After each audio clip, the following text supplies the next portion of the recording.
Hey YouTubers, good evening, it's Rob Moffat. We're talking about food storage, stuff I get from the Mormons that's good for 30 years. These are number 10 cans.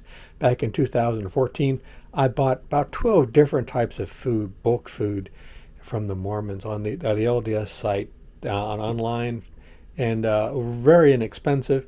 And they only charge $3 for shipping for the entire purchase. And a lot of them I wasn't using, but over time I started incorporating them into my diet, and I think it's been a good thing because if you have a lot of food storage and never use it, it just goes to waste eventually. But by using it, it's something I'm incorporating into my diet. This is something I don't think a lot of people think about. It's simple macaroni. I cook it at nighttime, then put it in the refrigerator and it gets cold. Then during the week I can have it. One reason that's good is because supposedly, scientifically, when you cook macaroni or any pasta and put it in the refrigerator, it changes the starch and the pasta. Supposedly, it lowers the glycemic index of the starch, so you don't have those big spikes of blood sugar and so on. So it's supposed to be healthier for you. But I put it in the refrigerator because I'm going to use it for several days.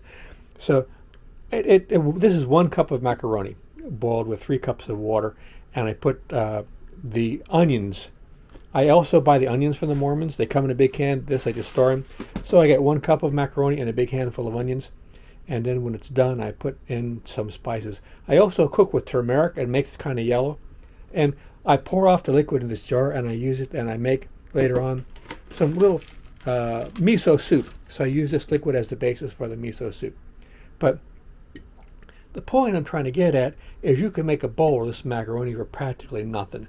And then during the week you can add broccoli to it, cauliflower, peas and carrots, or shrimp, or ham, or pieces of cheese, or put it in a frying pan and put some eggs in there and scramble them up.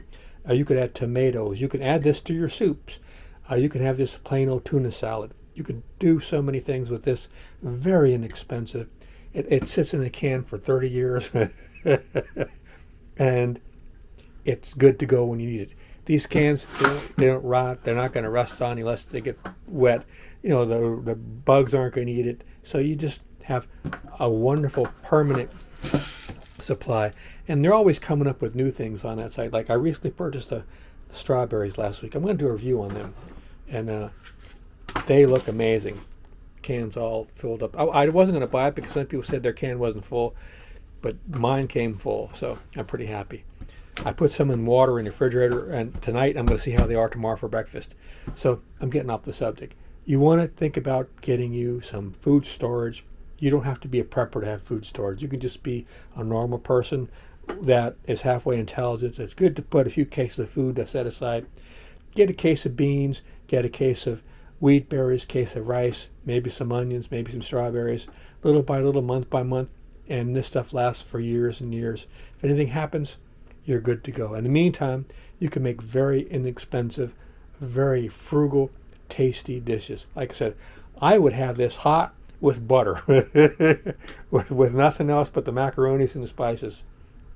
That parsley, a bunch of onion in there, and the Italian seasoning, and the turmeric, and what else? Oh, a little bit of soy sauce. I want a little bit of salt to it. So, and I think, did I mention parsley? Yeah. So guys, think about going online or anywhere you can, get you some food stored, set aside, and start incorporating them into your diet. Don't let them sit in the closet until they're no good anymore. Just make it part of your diet. That way, if something ever happens, you already have a bunch of recipes that you can go to and make real easy. And you don't have to learn a new skill when things when things require you to go and dig into your food storage. So I'm going to be doing more of these little talks about the stuff I have used with my food storage and how I've incorporated them into my daily or sometimes weekly diet that people may not be aware of. I got like 12 different things from the Mormons. About 8 or 9 of them I really like, and I've made them into part of my regular diet. So we'll be talking about the different ones in the future, and maybe real soon we'll do a review of the strawberries. They smell wonderful too. All right, be prepared. See you guys out there. Take care.